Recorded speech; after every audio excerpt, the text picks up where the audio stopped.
Nous vous saluons dans le nom du Dieu Trinitaire, Père, Fils et Saint-Esprit, qu'on ose adorer à cause de sa grâce infinie exprimée envers nous en Jésus-Christ. Nous vous invitons à vous joindre à nos 3 églises, l'Église évangélique baptiste d'Ottawa, l'Église missionnaire évangélique baptiste de l'Outaouais et l'Église évangélique baptiste d'Orléans, pour écouter avec nous la lecture de la parole de Dieu, pour entendre la prédication qui nous dirigera à adorer Jésus-Christ et pour lever des chants de louange et des prières à notre Dieu miséricordieux. Que tout ce que nous faisons lui rende la gloire qui en est seul digne.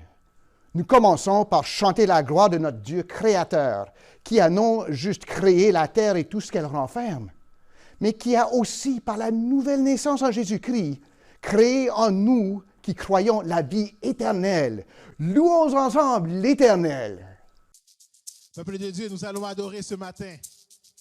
Encore une fois, je vais vous inviter à vous mettre debout et à chanter de toute votre force. Le Seigneur a été bon envers vous cette semaine et il mérite notre adoration. Là où 2 ou 3 sont assemblés, en son nom, il est là pour bénir. Réjouissons-nous. Oh, oh, oh, oh, oh, oh, oh, oh. Disons-le encore une fois.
Célébrez avec nous.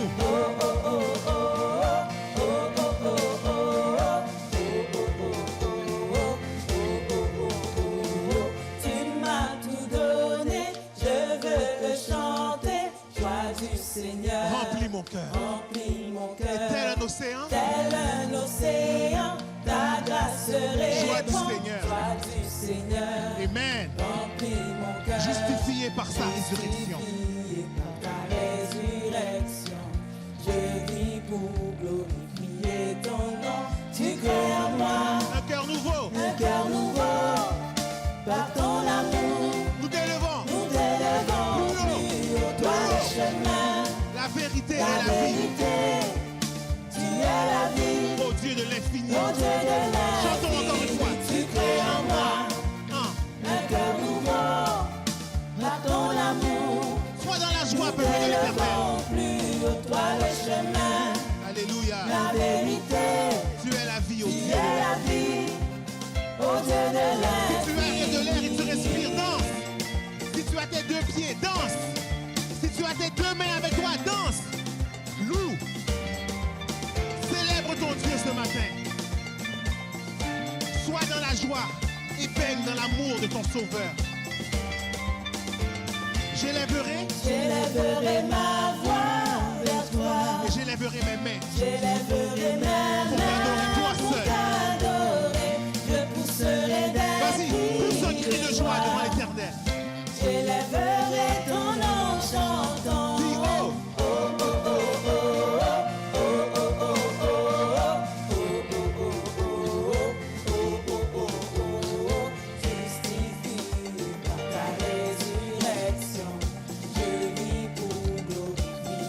Ensemble, tu crées en moi un cœur nouveau. Un cœur nouveau, par ton amour. Nous t'élevons Plus haut, toi le chemin, la vérité. Oh oui, Seigneur, tu Tu es es la la vie. vie, ô Dieu de l'infini. Tu crées en moi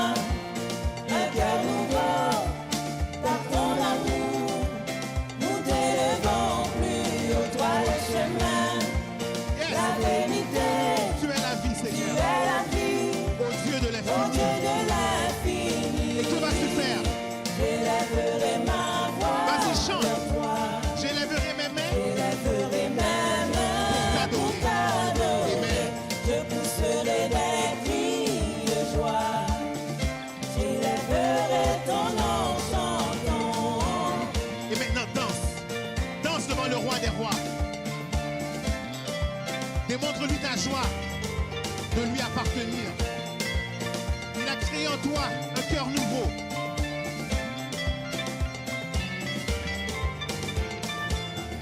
J'élèverai ma voix vers toi. Et j'élèverai mes mains J'élèverai ma pour t'adorer toi seul. pour t'adorer.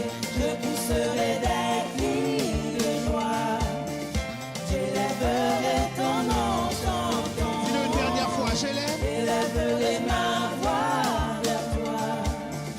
J'élèverai ma main pour t'adorer. Je pousserai des Je cris de joie. pousserai des cris de joie. Soyez bénis, gloire à Dieu. Ton nom chantant.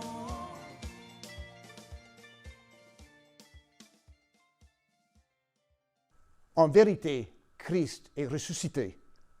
Grâce soit rendue à Dieu qui nous a donné la victoire par son Fils, notre Seigneur Jésus-Christ.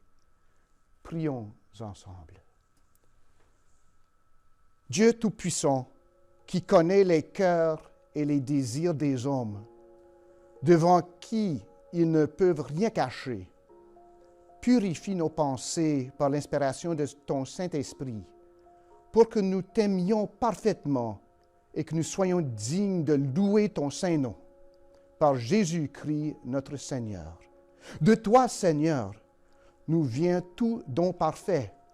Comble nos ardentes prières, inspire nos pensées pour qu'elles découvrent ce qui est bon et juste, et dirige nos volontés pour que nous le pratiquions. Par Jésus-Christ, ton Fils, notre Seigneur.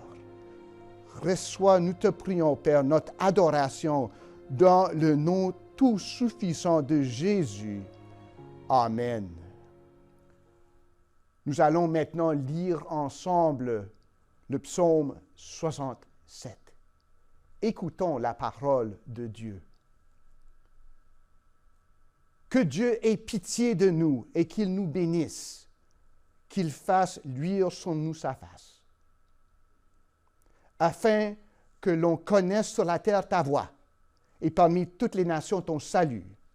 Les peuples te louent, ô Dieu, tous les peuples te louent. Les nations se réjouissent et sont dans l'allégresse. Car tu juges les peuples avec droiture et tu conduis les nations sur la terre. Les peuples te louent, ô Dieu, tous les peuples te louent. La terre donne ses produits. Dieu, notre Dieu, nous bénit. Dieu nous bénit. Et toutes les extrémités de la terre le craignent. Parole du Seigneur. Adorons encore en chant notre Dieu qui est amour et qui nous appelle à vivre en amour. En entendant le cantique, marche dans l'amour. Chantons et louons ensemble notre Dieu. La parole de Dieu nous dit dans Éphésiens 5, verset 2, « Marchez dans l'amour, à l'exemple de Christ qui nous a aimés et qui s'est livré lui-même à Dieu pour nous, comme une offrande et un sacrifice de bonne odeur. » Je veux marcher comme tu as marché. Je veux aimer comme tu as aimé. Sur la route, malgré les coups. Tu n'as pas répondu aux injures. Alors qu'on crachait sur ta figure. Tu as méprisé les clous. Quand tu m'as aimé plus que tout. Walk in love, marche dans l'amour.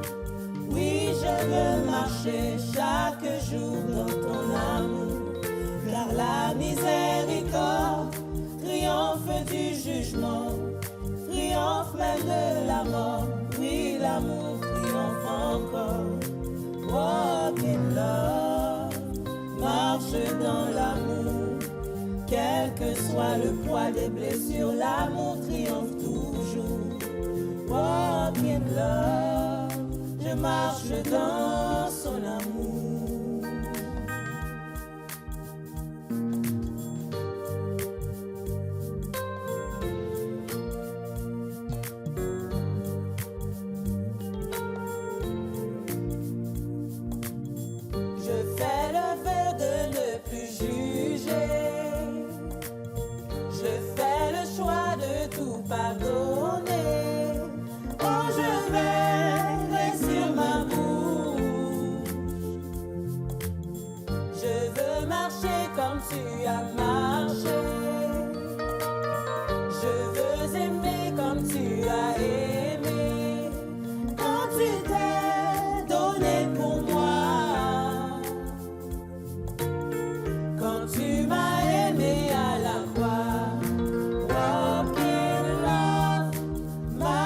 dans l'amour.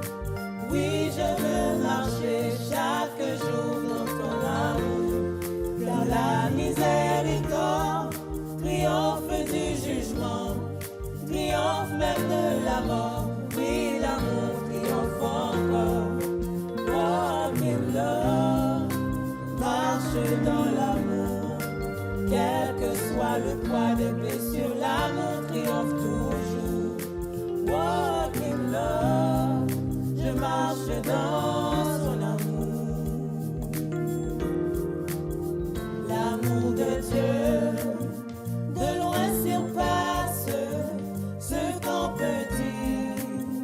Un cœur humain, il est plus grand que les espaces, même dans la vie, il nous atteint. Pour le péché de notre monde, Dieu nous donna Jésus. Il nous pardonne en paix profonde, il sauve les perdus. L'amour de Dieu, si fort, si tendre, est un amour sans fin. Tel est le chant que font entendre les anges et les saints, et que le monde un jour chancelle avec cette eau, ne cessera quand trembleront tous les rebelles, soudain saisis d'un grand effroi. De Dieu l'amour, que rien ne lasse, pour nous encore vivre. C'est le miracle de la grâce. Amen, alléluia. L'amour de Dieu, si fort, si tendre, est un amour sans fin.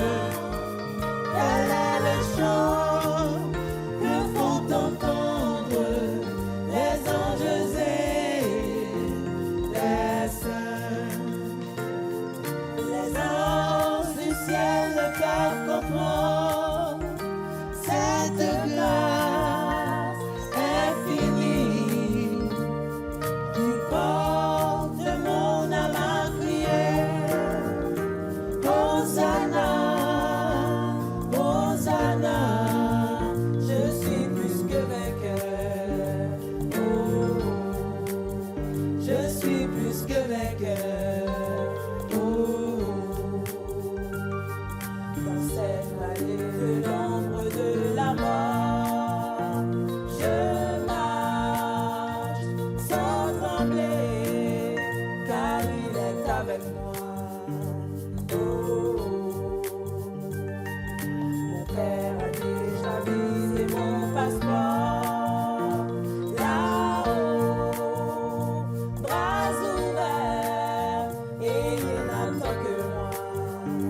Oh, les anges du ciel ne peuvent comprendre cette grâce infinie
Frères et sœurs, chers amis et visiteurs internautes, nous vous saluons dans le précieux nom de Jésus-Christ ressuscité.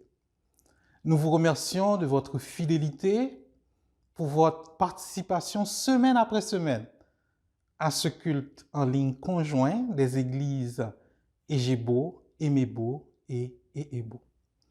Le psalmiste David nous dit au psaume 84 « Que tes demeures sont aimables, Éternel des armées. Mon âme soupire et languit après les parvis de l'Éternel. Mon cœur et ma chair poussent des cris de joie devant le Dieu vivant. Le passereau même trouve une maison et l'hirondelle un nid où elle dépose ses petits. Tes autels, Éternel des armées, mon roi et mon Dieu, heureux ceux qui habitent ta maison, ils peuvent te célébrer encore. » Donc sur ces mots, bienvenue à vous tous dans ce culte d'adoration. Nous prenons aussi ce moment pour souligner et nous réjouir avec ceux qui fêtent un anniversaire comme un anniversaire de mariage, de baptême, de conversion. Notre prière pour vous, c'est que le Seigneur ajoute non seulement en quantité, mais surtout en qualité à ces années qui passent. Que le Seigneur vous bénisse abondamment.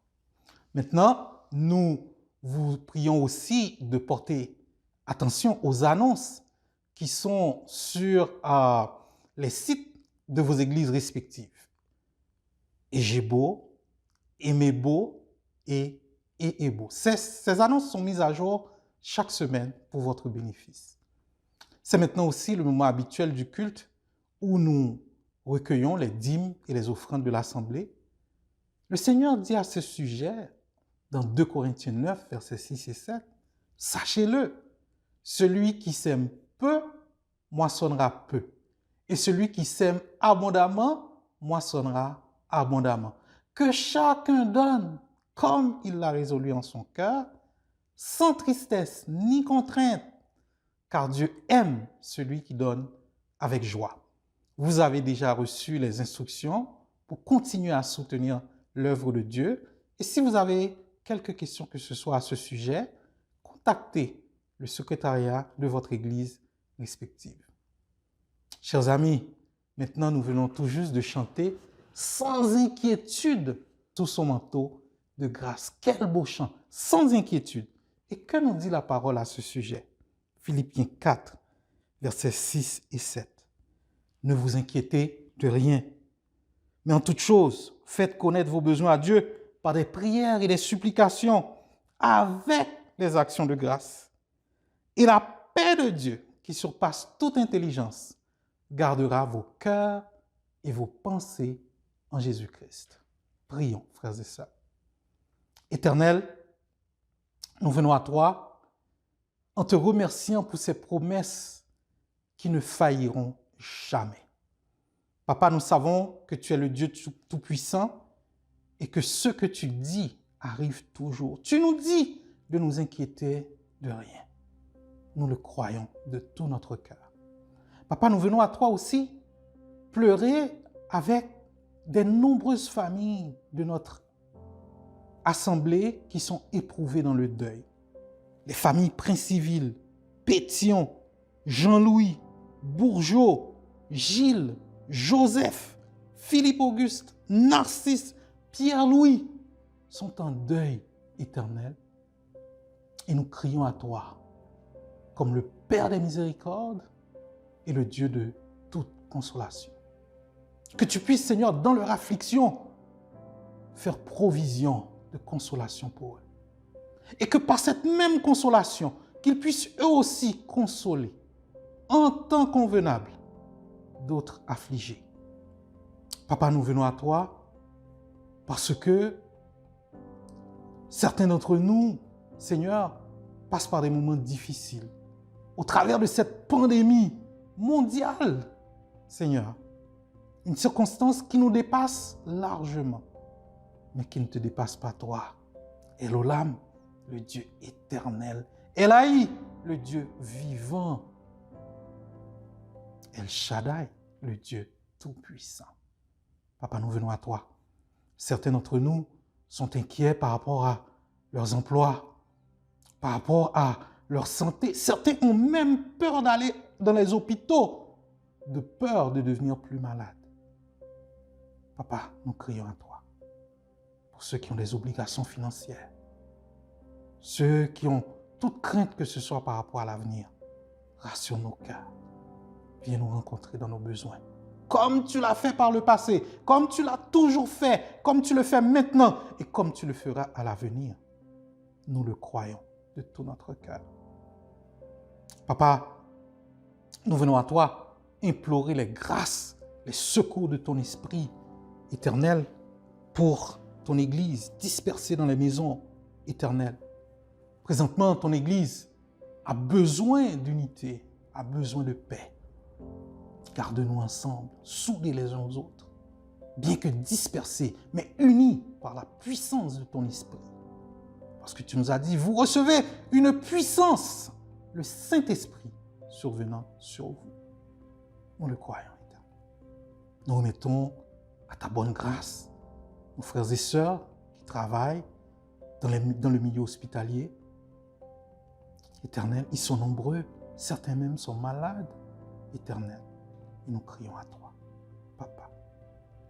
Nous remettons à ta bonne grâce nos gouvernements, les chefs, ceux que tu as établis en autorité au-dessus de nous, le premier ministre de ce pays, les premiers ministres des provinces, Éternel, les chefs dans les différents ministères, que tu leur donnes un esprit d'intégrité et qu'au travers de ces décisions, tu inclines leur cœur à faire non pas leur volonté, mais ta volonté pour ton peuple. Protège, Éternel, des vies face à cette pandémie. Éternel, et fais grâce. Nous remettons à ta bonne main, Seigneur, le prédicateur du jour, Pasteur Arsène. Cache-le en arrière de la croix. Oins-le de ton esprit éternel, et que cette parole ne retourne pas à toi sans effet. Papa, les malades sont entre tes mains. Ceux qui sont perdus sont entre tes mains. Papa, que ce temps de confinement soit un temps de ressourcement spirituel, un temps de renouveau. Nous soupirons après un retour dans la maison de l'Éternel. Mais nous ne voulons pas retourner comme nous sommes partis. Nous voulons être transformés, changés, confrontés, lavés, purifiés par ton Esprit éternel, afin que ce retour soit un retour glorieux, dans l'attente du retour de notre Seigneur Jésus. Nous sommes entre tes mains, nos vies sont entre tes mains, notre santé est entre tes mains, nos finances sont entre tes mains, notre éducation est entre tes mains, nos relations, nos émotions, tout est entre tes mains éternelles. Bénis ton Église, accompagne-nous en ce jour et pour toujours, au nom de Jésus-Christ, notre Rédempteur, du Saint-Esprit, consolateur, guide, et de toi, le Père éternel, le seul vrai Dieu. Nous t'avons prié. Amen. Amen. Frères et sœurs, c'est une joie de nous retrouver maintenant, prêts à l'écoute de la parole de Dieu, et que nous fassions silence en nos cœurs pour que le Seigneur puisse nous parler. Au nom de Jésus. Bonne écoute, bonne fin de culte. Que Dieu vous bénisse.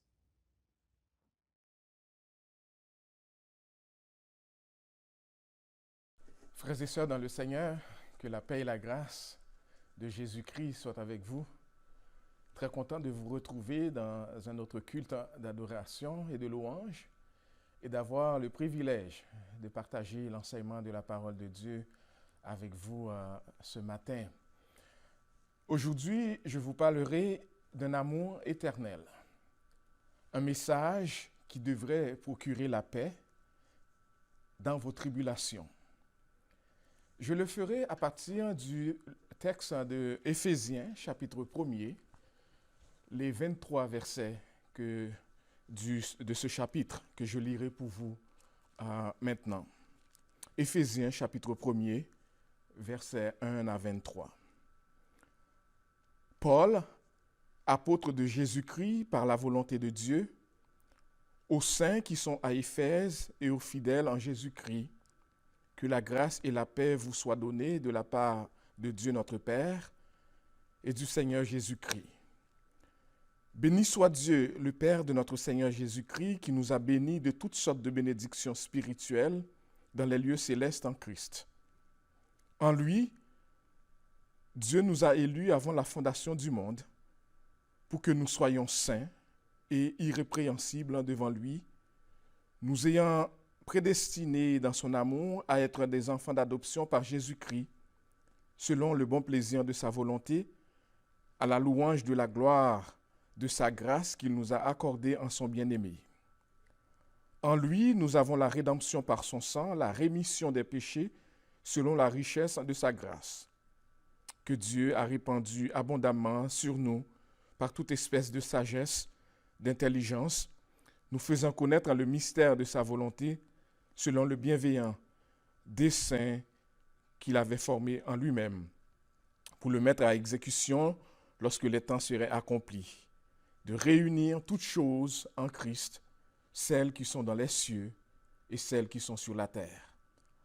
En lui, nous sommes devenus héritiers, ayant été prédestinés suivant la résolution de celui qui opère toutes choses d'après le conseil de sa volonté, afin que nous servions à la louange de sa gloire, nous qui d'avance avons espéré en Christ. En lui, nous aussi, après avoir entendu la parole de la vérité, l'évangile de votre salut, en lui, vous avez cru et vous avez été scellés du Saint-Esprit qui avait été promis, lequel est un gage de notre héritage pour la rédemption de ceux que Dieu s'est acquis à la louange de sa gloire.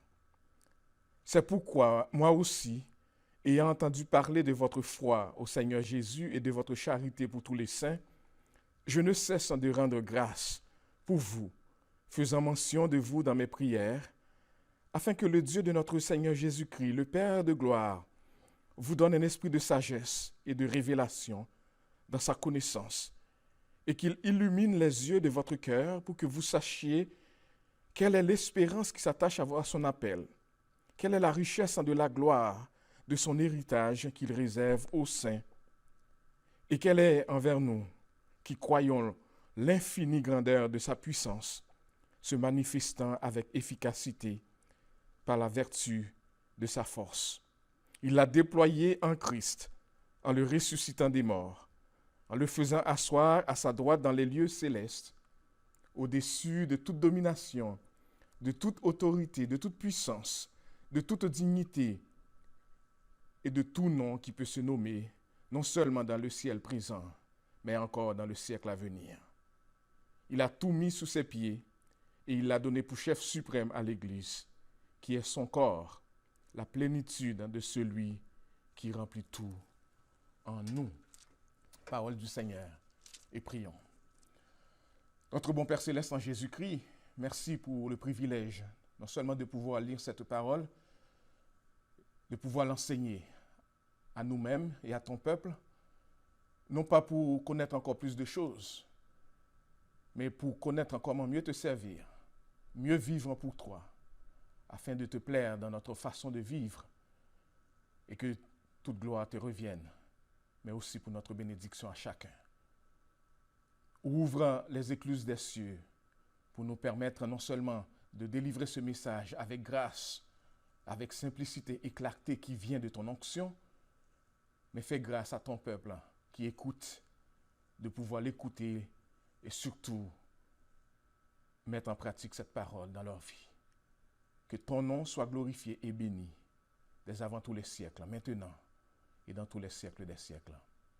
Amen. Amen. L'épître aux Éphésiens, chers amis, et j'aimerais préciser tout de suite en le disant que je n'aborderai pas ici la discussion au sujet des destinataires de cette lettre. Vous savez, il y a cette discussion à savoir est-ce que cette lettre a été adressée seulement aux chrétiens de l'église d'Éphèse ou est-ce que c'était une lettre circulaire qui a été adressée aux différentes églises qui se trouvaient dans la région de l'Asie mineure à cette époque-là. Je me garderai d'aborder ce sujet-là aujourd'hui parce que je vais me concentrer sur le thème du message de ce matin. Donc, l'Épître aux Éphésiens aborde le thème de l'unité. Paul, qui est l'auteur de cette lettre, parle de l'unité de deux manières. Dans un premier temps, Paul parle de l'unité où il explique la base de l'unité dans l'Église, avec le verset 10 comme étant le thème central. Le verset 10 nous révèle le plan de Dieu, plan qui vise à réunir toutes choses en Christ. Et dans un deuxième temps, il explique comment maintenir cette unité.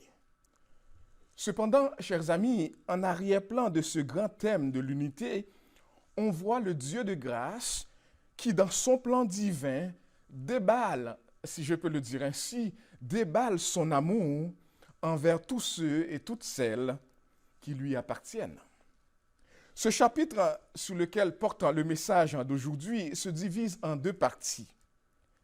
Après avoir fait ses salutations typiques à lui-même, Paul, au verset 3 à 14, nous donne une liste de bénédictions immenses. Une liste de bénédictions merveilleuses qui appartiennent à ceux et celles qui sont en Jésus-Christ, qui ont placé leur foi en Jésus, qui sont donc sauvés. Et au verset 15 à 23, Paul loue le Seigneur pour leur foi en Jésus et prie pour ces croyants qui sont en Jésus-Christ. Mais ce que je souhaite que nous voyons ensemble ce matin, en arrière-plan de ce chapitre ou même de ce livre que nous ouvrons devant nous, c'est la motivation de l'amour de Dieu qui dirige cet épître, qui dirige tout le processus de cette unité dont Paul va parler. Et ce que je souhaite également, c'est que vous arriviez à la même conclusion que moi. À la même conclusion, après avoir lu ce texte, après avoir entendu ce message, que vous arriviez à la même conclusion que moi. Et quelle est cette conclusion? La conclusion est la suivante. Si Dieu nous a aimés autant, au point de nous sauver en Jésus-Christ, et là, je réfère à Jean 3, chapitre 16, Jean 3, verset 16, pardon. Si Dieu nous a tant aimés et a donné son Fils Jésus-Christ, son bien-aimé Fils, pour nous sauver, à la suite d'une mort humiliante, d'une mort sacrificielle, si Dieu nous aime autant jusqu'à nous combler, après nous avoir sauvés d'autant de bénédictions en Jésus-Christ, est-ce qu'il y a une situation? Est-ce qu'il y a un problème? Est-ce qu'il y a une souffrance? Est-ce qu'il y a une maladie? Est-ce qu'il y a une circonstance qui devrait nous faire douter de son amour ou qui pourrait nous priver de son amour?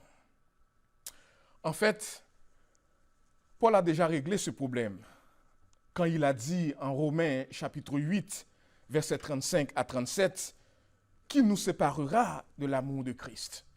Sera-ce la tribulation, ou l'angoisse, ou la persécution, ou la faim, ou la nudité, ou le péril, ou l'épée? Selon qu'il est écrit, c'est à cause de toi qu'on nous met à mort tout le jour, qu'on nous regarde comme des brebis destinées à la boucherie. Mais en toutes ces choses, nous sommes plus que vainqueurs par celui qui nous a aimés. »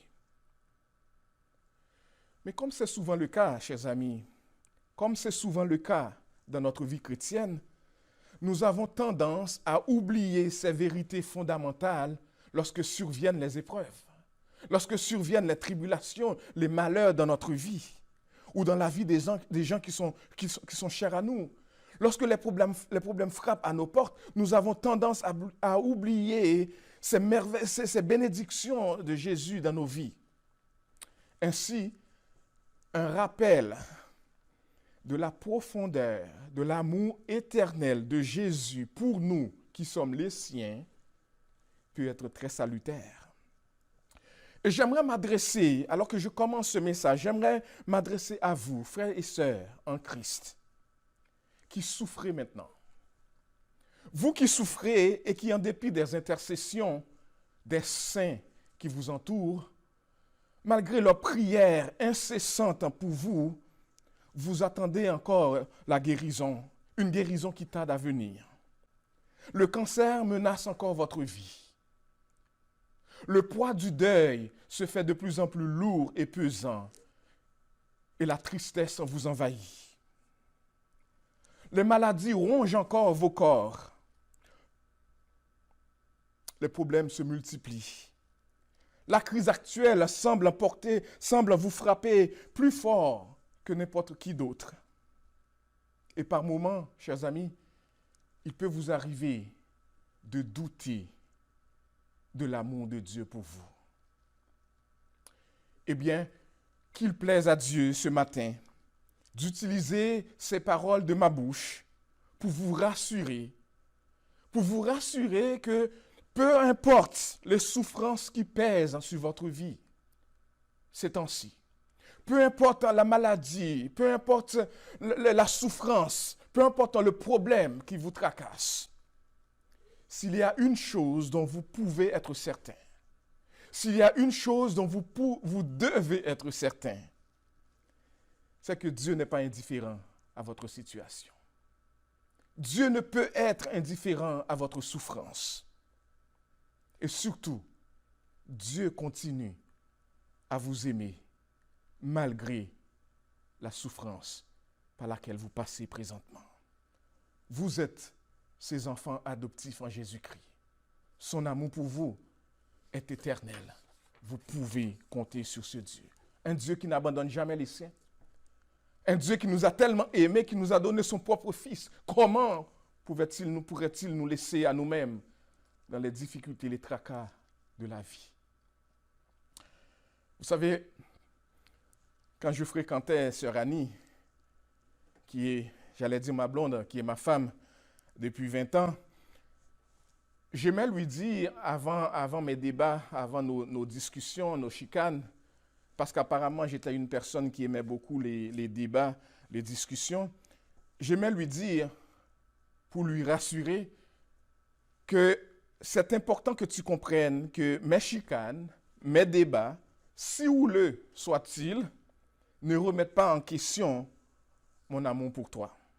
Autrement dit, si nos chicanes peuvent avoir laissé des traces en menant à la tristesse, à la souffrance, etc., elles devaient être capables de faire la part des choses et de dire c'était une discussion, mais qu'elle ne doute pas de mon amour pour elle. Cette illustration bien imparfaite, je le reconnais, peut bien aider à comprendre l'idée qui soutient le message de ce matin. Parce que nos épreuves, bien que difficiles, les circonstances, bien que stressantes par lesquelles nous passons, ne signifient pas, et je ne sais pas comment je peux le répéter pour que ça devienne une réalité pour vous, les circonstances, les difficultés, les situations difficiles qui nous frappent, ne signifient pas que Dieu ne nous aime pas. Ne signifie pas que Dieu nous abandonne à nous-mêmes. Ne signifie pas que Dieu est totalement indifférent à ce que nous vivons. Au contraire, il nous aime. Il compatit avec nous. Il y a au moins 2 mensonges du diable que le chrétien doit rejeter fermement. Le premier, c'est celui qui soutient que le chrétien authentique ne peut pas souffrir. Et le deuxième, corollaire au premier, c'est celui qui veut nous faire croire que si nous souffrons, c'est la preuve que nous n'appartenons pas à Dieu ou qu'il est fâcheux contre nous, ou pire encore, qu'il ne nous aime plus. Vous savez, cette théologie, si apparente à la théologie des amis de Job, n'est pas biblique. Elle n'est pas biblique. Parce que, chers amis, il y a une chose extrêmement importante que nous devons nous rappeler. Nous n'avons pas choisi Dieu. C'est Dieu qui est venu vers nous. C'est Dieu qui a fait le premier pas vers nous. C'est lui qui nous a choisis en Jésus-Christ. Il nous a choisis quand nous-mêmes, nous ne pensions même pas à lui. Quand nous ne le cherchions même pas. Nous étions perdus dans nos péchés. La Bible nous dit que nous étions comme des brebis errantes. C'est Dieu qui est venu vers nous en Jésus-Christ. Il nous a sauvés par grâce, par le moyen de la foi. Et même la foi qui nous a appelés, qui nous a amenés à accepter la grâce, la Bible nous dit que c'est un don de Dieu, c'est un cadeau qu'il nous fait. Notre foi repose entièrement sur l'œuvre de Dieu et non sur quelques fondements instables de nous-mêmes. Tout est l'œuvre du Seigneur, en accord avec son plan, un plan arrêté selon la parole de Dieu dès avant la fondation du monde. C'est lui qui nous a choisis. La foi est créée par Dieu. Elle n'est pas le produit d'un effort humain, c'est un don de la grâce de Dieu, selon Hébreux chapitre 12, versets 1 à 2. Jésus est le chef de la foi et celui qui l'amène à la perfection. Toute la vie du chrétien doit être vécue dans la foi, malgré les circonstances et les épreuves qui viennent de moment à d'autre. Et c'est important pour nous, chers amis, de comprendre l'amour de Dieu et de dépendre de l'amour de Dieu en tout temps, en toutes circonstances. C'est aussi important de comprendre et de saisir toute la profondeur, tout ce qui vient avec cet amour de Dieu. Et une des manières que Dieu manifeste son amour pour nous, c'est dans la prédestination. En nous adoptant en Jésus, Dieu nous fait privilège de jouir de l'intimité de la famille céleste. Pouvez-vous l'imaginer? Nous sommes membres de la famille céleste. Nous avons maintenant un lien filial avec Dieu. C'est ce qu'il a fait de nous en Jésus-Christ, ses enfants adoptifs. Mais en plus de d'avoir fait le premier pas vers nous et de nous avoir sauvés en Jésus-Christ avant la fondation du monde, ce que l'on appelle la prédestination souveraine, il continue de renouveler sa bonté à notre endroit, de nous témoigner sa miséricorde. Il associe sa grâce et sa miséricorde à notre avantage. Vous vous rappelez l'enseignement de Pasteur Gordon la semaine passée? En associant sa grâce et sa miséricorde, il nous donne ce que nous ne méritons pas, qui est sa grâce. Il nous donne la vie éternelle, le salut en Jésus-Christ. Et dans sa miséricorde, il ne nous donne pas ce que nous méritions, la mort éternelle, une vie loin de Dieu, loin de sa présence, qui serait le salaire de notre péché. Il nous donne ce que nous ne méritons pas, il nous donne la grâce, et il ne nous donne pas ce que nous méritions, ce que nous mériterions, qui serait la mort éternelle. Quel échange, et quelle grâce, et quelle miséricorde. C'est en lui, en Jésus-Christ, c'est lui qui, en Jésus-Christ, a fait tomber le mur de séparation qui nous séparait de lui et qui nous donne maintenant un libre accès en sa présence. Nous n'avons rien fait pour cela. Son amour a tout motivé.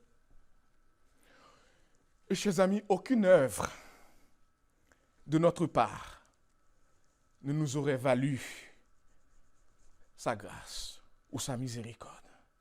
Ce n'est pas à cause de notre éducation, ce n'est pas à cause de notre héritage familial, ce n'est pas par les œuvres afin que personne ne se glorifie.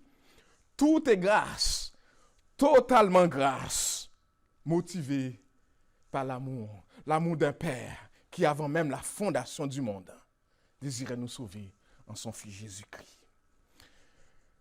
Et comme si cela n'était pas suffisant, comme si ce n'était pas assez de nous avoir sauvés en Jésus-Christ, et comme si ce n'était pas assez de renouveler sa bonté envers nous chaque jour, Dieu nous comble de bénédictions en raison du salut qu'il nous donne en Jésus. Voyons les explications de Paul dans le texte que nous avons lu. Les premiers mots du verset 3, les premiers mots représentent une explosion de louange, une explosion de joie de la part de l'apôtre. Il dit « Béni soit Dieu, le Père de notre Seigneur Jésus-Christ, qui nous a bénis de toutes sortes de bénédictions spirituelles dans les lieux célestes en Jésus-Christ. » Toutes sortes de bénédictions spirituelles dans les lieux célestes en Jésus-Christ. Pardon. Et quelles sont ces bénédictions, chers amis? Quelles sont ces bénédictions? Regardons-les avec moi. Au verset 4, Paul dit « En qui Dieu nous a élus avant la fondation du monde pour que nous soyons saints et irrépréhensibles devant lui. Paul donne louange pour l'élection. Paul donne louange pour l'adoption en Dieu. Et vous pouvez remarquer aussi au verset 5, nous avons été prédestinés dans son amour à être ses enfants d'adoption par Jésus-Christ selon le bon plaisir de sa volonté. Et ce que le verset 5 nous fait comprendre, c'est que Dieu nous a choisis non seulement pour notre salut, mais aussi pour une vie sainte, une vie conforme à l'image de Jésus-Christ, une vie qui lui plaît, et une vie qui lui plaît même dans l'épreuve, même dans les circonstances difficiles. Extraordinaire. Le verset 5 encore nous dit, il donne des louanges pour sa bienveillance, pour la bienveillance de Dieu envers nous, de sa volonté qui se manifeste, du fait qu'on peut célébrer la grâce en Jésus. Et versets 7 et 8, verset 7 et 8, verset 6 nous dit, pour la louange de sa gloire, de la gloire de sa grâce qu'il nous a accordée en son bien-aimé. En lui, nous avons la rédemption par son sang, la rémission des péchés selon la richesse de sa grâce. Autrement dit, Paul donne des louanges aussi pour la rédemption, pour notre rachat. Et le pardon de nos péchés passés, nos péchés présents, nos péchés futurs ont été pardonnés lorsque nous plaçons notre foi en Jésus, qui est notre Seigneur, notre Sauveur. Extraordinaire. Et Paul veut que, comme chrétiens qui sommes en Jésus, malgré la tribulation, malgré les circonstances difficiles par lesquelles nous pouvons passer, que nous puissions nous référer à ce que Dieu a fait pour nous en Jésus et que nous puissions demander, celui qui m'a tant aimé, qui a tant fait pour moi, peut-il aujourd'hui, dans les circonstances difficiles que je suis, peut-il m'abandonner? Peut-il le faire? Non. Il ne nous abandonnera pas.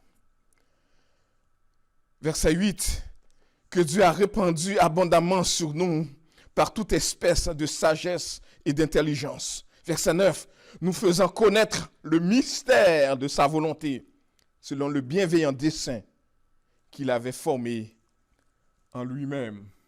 Non seulement louange pour la rédemption et le pardon des péchés, mais aussi louange pour le plan de Dieu des mystères, pour réunir toutes choses en Jésus-Christ. Vous savez qu'est-ce que cela renferme? Cela renferme la foi. Cela renferme, à la fois la restauration de l'univers jadis plongé dans le désordre à cause du péché, mais aussi de l'unité. La création retrouvera son harmonie jadis perdue. En Christ, la création se soumettra. L'univers tout entier, visible et invisible, sera soumis sous le gouvernement de Jésus-Christ. L'univers sera renouvelé. L'univers sera soumis sous le gouvernement de Jésus-Christ.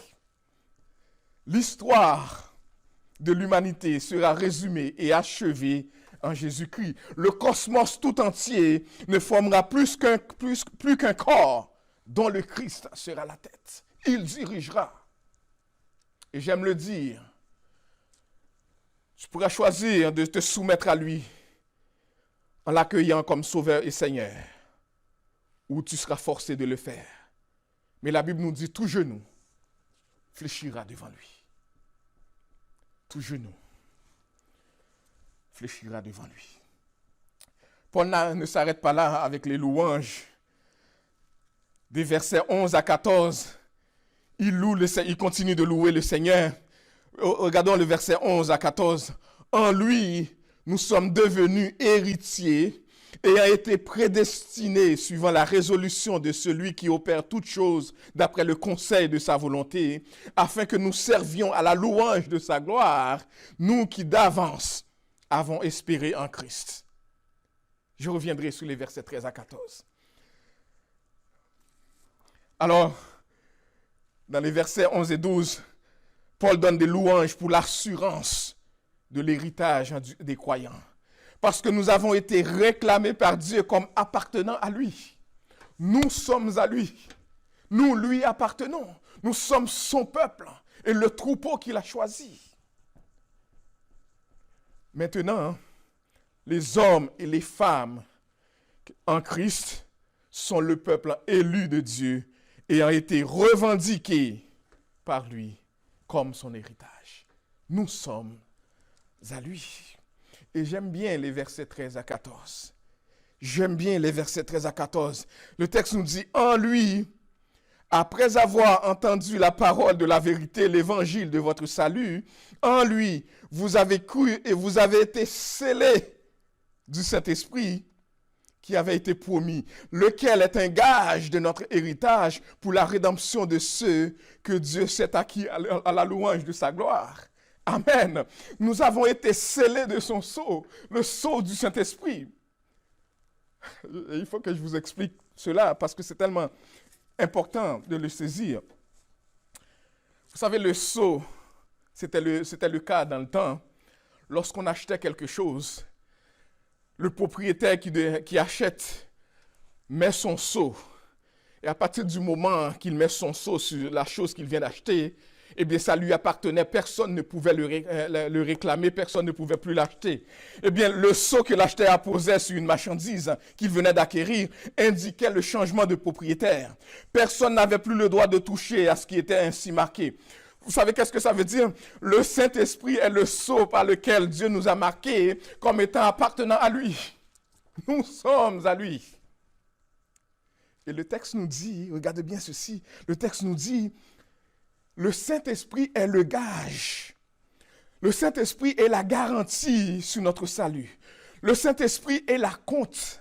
Le Saint-Esprit est l'avant-goût de la délivrance que Jésus nous a acquise par sa mort et sa résurrection. Le Saint-Esprit, c'est la mise de fonds que Jésus a placée sur notre vie, au point que personne ne peut nous faire dévier et nous réclamer parce que nous appartenons à Dieu en Jésus-Christ. Quel réconfort, quel espoir, quelle espérance, quelle garantie. Le Saint-Esprit atteste que nous lui appartenons. Nous sommes à lui. Ce qui explique que l'œuvre du salut de Dieu en Christ, pour nous, est authentique, parfait et ne peut plus être mis en doute. C'est une garantie, c'est un gage qui fait partie de ce qu'il garantit. C'est un acompte de l'héritage qui est gardé en réserve, une promesse pour nous que le meilleur est encore à venir, notre héritage final en Jésus-Christ, le pas encore dans le déjà présent. Le pas encore, ce qu'on attend encore, l'arrivée finale de pouvoir jouir de l'héritage dans la vie éternelle qu'on attend encore, mais qu'on a déjà commencé dans la vie éternelle qui a commencé dès notre conversion, dès notre vie en Jésus-Christ. Nous marchons déjà en Jésus, mais il y a encore beaucoup plus qui nous attendent. Et cela viendra. Et cela viendra lorsque nous aurons à vivre avec lui pour l'éternité. Là où il n'y aura plus de tribulation, plus de maladie, plus de peur, plus de souffrance, plus de cancer. Dans l'éternité céleste, avec lui. C'est John Stott qui a dit ceci. Le Saint-Esprit n'est pas seulement la promesse de Dieu. Il est en deuxième lieu le sceau de Dieu. Le sceau est une marque de propriété et d'authenticité. Le bétail était marqué du sceau de leur maître comme preuve de leur appartenance à celui-ci. Mais de tels sceaux laissaient une empreinte externe, tandis que le sceau de Dieu s'imprime dans le cœur. Dieu met son Saint-Esprit, son esprit, en chacun des siens pour graver en eux sa marque de propriété. Nous sommes à lui. Quel amour éternel. Quelle garantie. En tout ceci, chers amis, Paul semble nous dire, si nous pouvions comprendre l'amour de Dieu pour nous, à sa vraie dimension, à sa juste valeur, et dans sa toute profondeur, nous serions toujours en action de grâce devant lui, en dépit des circonstances, et nous ne douterions jamais de cet amour, malgré les souffrances, malgré les tribulations, malgré les dures épreuves par lesquelles nous passons. Quelqu'un a dit, plus nous percevons les intentions admirablement bienveillantes de Dieu, plus nous serons reconnaissants pour sa main souveraine qui les accomplit. C'est vrai. C'est vrai. Et chers amis, alors que vous pouvez maintenant comprendre, après avoir pris le temps de leur rappeler toutes les bénédictions spirituelles qui fait partie du package que nous avons lorsque nous mettons notre foi en Jésus-Christ, Paul va passer à une autre phase, ce que j'ai appelé la deuxième étape de ce chapitre. Alors, vous pouvez comprendre ce qui se passe dans cette deuxième partie du chapitre à partir du verset 15. Paul apprend que les chrétiens d'Éphèse ont bien saisi le message de l'Évangile. Non seulement qu'ils l'ont bien saisi, mais aussi qu'ils le mettent en pratique dans leur vie, au point qu'ils témoignent de l'amour les uns envers les autres. En conséquence de cet évangile qu'ils ont très bien compris. Et Paul dit à ces chrétiens, « Cela me réjouit au plus haut point de savoir combien vous avez compris l'évangile et que vous avez placé votre foi en Jésus. » Et il dit, « C'est pourquoi. » C'est le sens ici de « c'est pourquoi ». Paul dit, « Je suis tellement content, cela me fait tellement plaisir que les mauvaises nouvelles n'ont pas eu pour effet d'affaiblir votre foi. » Eh bien, je ne cesse de remercier le Seigneur pour vous. C'est pourquoi, moi aussi, ayant entendu parler de votre foi au Seigneur Jésus et de votre charité pour tous les saints, je ne cesse de rendre grâce pour vous en faisant mention de vous dans mes prières. Parce que malgré les épreuves, vous avez su apprécier la faveur de Dieu en Jésus-Christ. Et c'est ce que Dieu attend de chacun d'entre nous. Lorsqu'il permet les épreuves, lorsqu'il permet les circonstances difficiles, que nous puissions encore avoir les yeux fixés sur Jésus, notre Seigneur, notre Sauveur. Après avoir rendu action de grâce pour leur foi et leur amour, Paul prie et intercède pour ses croyants. Et voici, chers amis, qu'est-ce qu'il demande pour eux dans leurs prières, dans ses prières. Dans ses prières, Paul dit que le Dieu de notre Seigneur Jésus-Christ, le Père de gloire, vous donne un esprit de sagesse et de révélation dans sa connaissance. Verset 17. Autrement dit, que Dieu vous ouvre l'intelligence pour être capable de continuer à comprendre et à saisir la profondeur de sa parole, la profondeur de son amour, malgré les situations. Paul dit au verset 18 qu'il illumine les yeux de votre cœur pour que vous sachiez quelle est l'espérance qui s'attache à son appel, quelle est la richesse de la gloire de son héritage qu'il réserve aux saints. Pour que, lorsque vous comparez les souffrances présentes, lorsque vous les comparez à l'espérance qui vous attend dans l'éternité bienheureuse, que vous soyez dans la joie, malgré ces souffrances, malgré ces épreuves. Paul dit, verset 19, que vous discerniez quelle est envers nous qui croyons l'infinie grandeur de sa puissance, se manifestant avec efficacité par la vertu de sa force. C'est comme si, chers amis, Paul disait, je remercie le Seigneur qui vous a gardé dans la foi et qui vous a fortifié dans vos faiblesses, dans vos maladies, dans vos deuils, et qui vous révèle dans les temps, qui vous relève, dans les temps de découragement. C'est comme si Paul disait, je rends grâce au Seigneur qui, même en ces temps de crise, vous donne de continuer à persévérer dans la foi, à être zélé dans votre foi et à édifier les saints malgré tout. Je prie qu'il n'arrive aucune situation, et c'est Paul qui continue, qu'il n'arrive aucune situation, aucune circonstance, si difficile soit-elle, qui vous amène à douter de l'amour de Dieu envers vous. Vous savez quoi, chers amis? L'homme qui parlait ainsi et qui était aussi content du progrès spirituel et de la foi agissante en des autres, et qui était en reconnaissance devant Dieu pour leur foi ferme. Vous savez, cet homme-là, au moment où il écrivait cette lettre, il était en prison à Rome. Il était en confinement forcé au moment où il écrivait cette épître pour encourager l'unité au sein de l'Église de Jésus-Christ. Alors voyez-vous, pour celui ou celle qui place sa foi en Jésus-Christ, les circonstances ne lui font pas douter, ni remettre en question l'amour de Dieu manifesté en Jésus-Christ en sa faveur. Rien ne lui fait mettre en doute cet amour si grand, si fort, si puissant, manifesté en Jésus-Christ.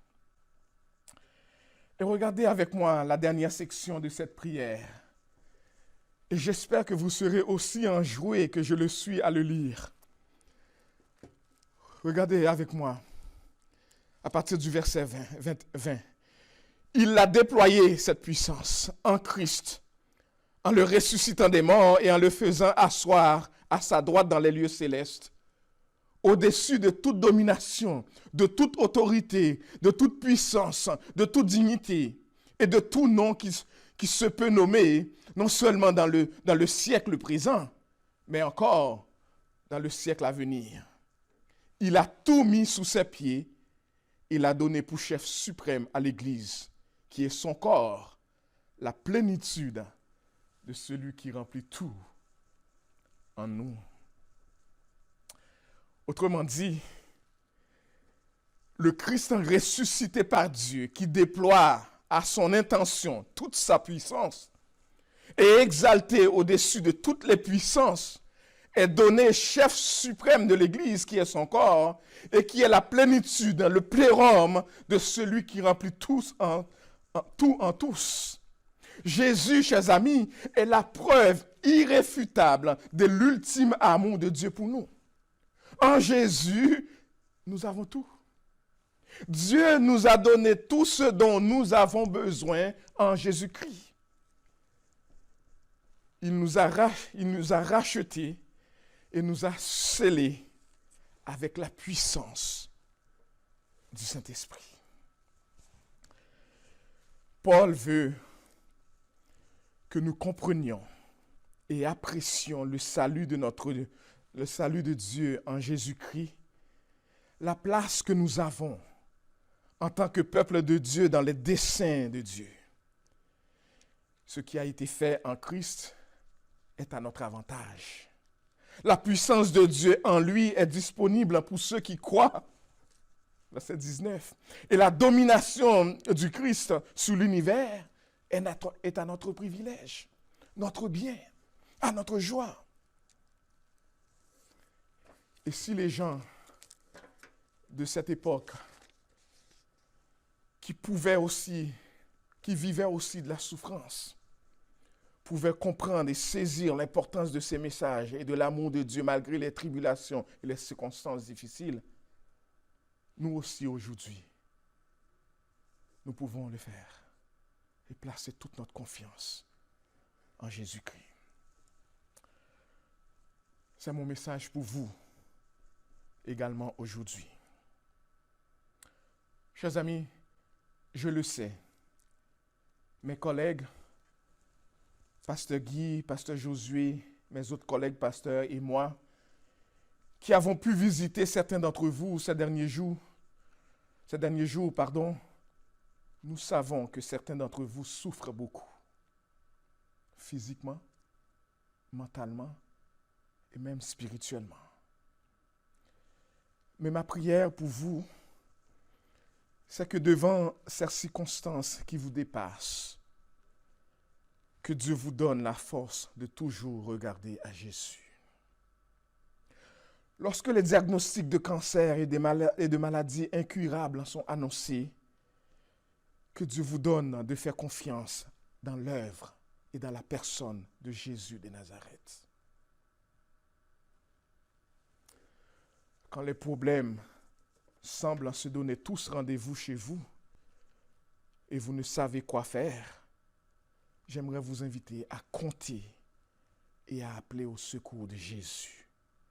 Jésus, ce nom si bon et si doux.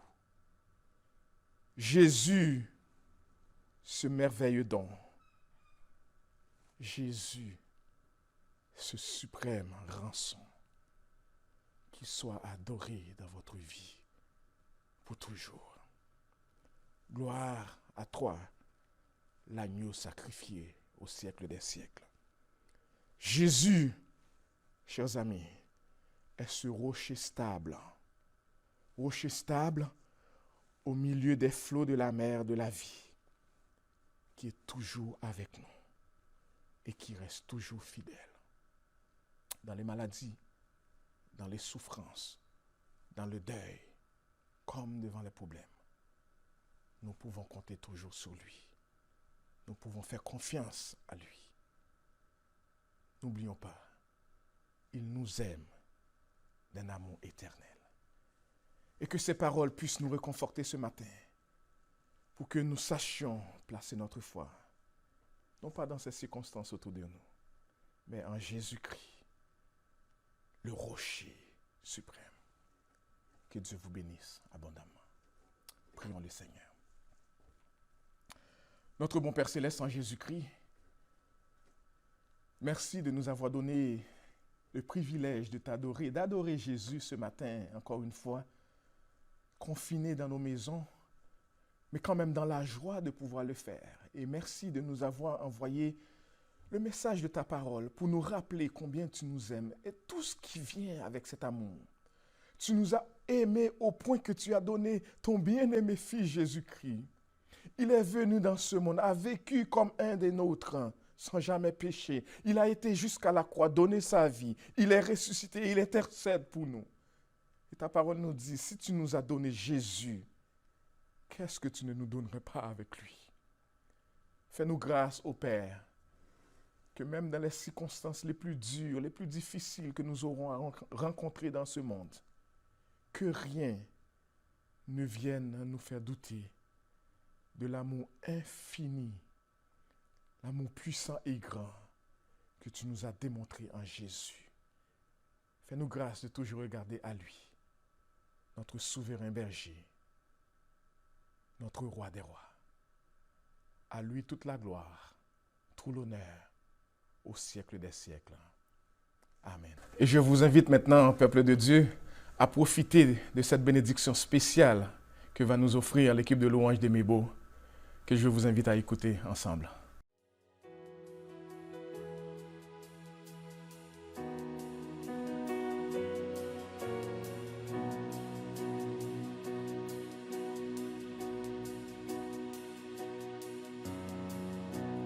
Te bénit et te garde, il rayonne sur toi, il t'accorde sa grâce.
que sa faveur reste sur toi pour plus de 1000 générations, sur ta famille et tes enfants et les enfants de leurs enfants, que sa présence t'environne, là avec toi, à tes côtés, que le tyran t'entoure. Il est pour toi, il est pour toi, dès le matin jusqu'au coucher, à chaque pas, veillant sur toi, dans tes larmes et dans la joie. Il est pour toi, il est pour toi, il est pour toi, il est pour toi, il est pour toi, il est pour toi.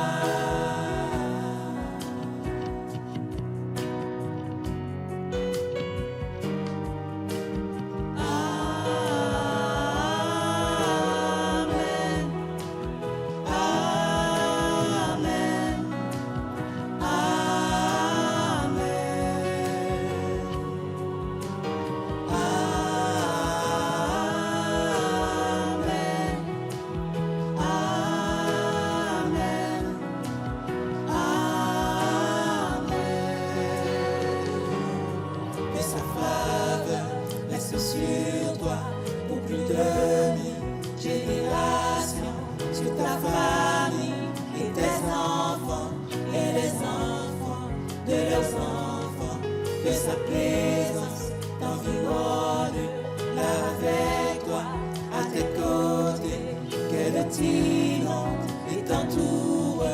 Il est pour toi, il est pour toi, dès le matin jusqu'au coucher, à chaque pas, veillant sur toi, dans tes larmes et dans la joie. Il est pour toi, il est pour toi, il est pour toi, il est pour toi, il est pour toi, il est pour toi, il est pour toi, il est pour toi.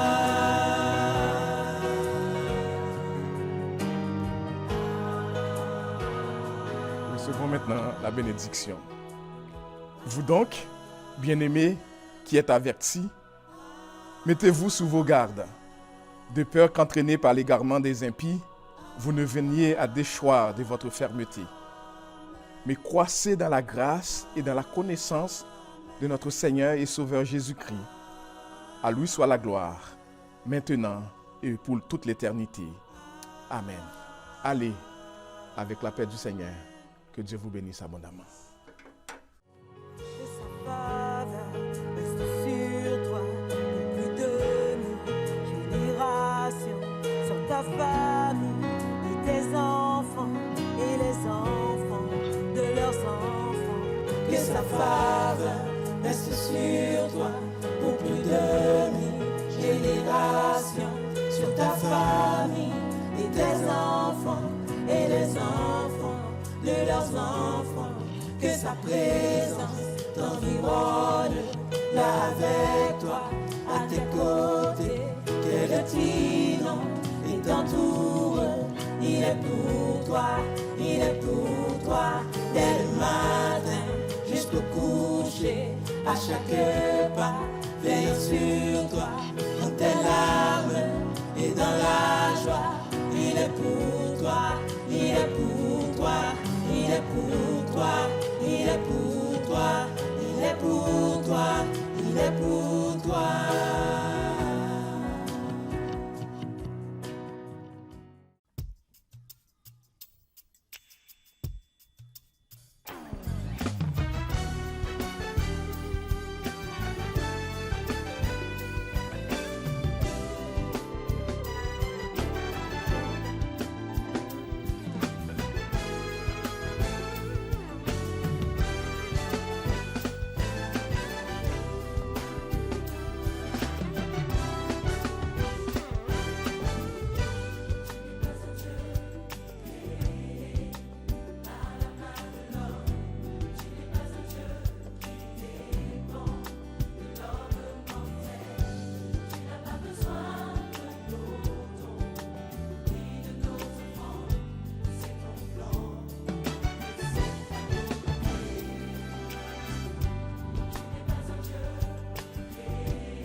We trust her.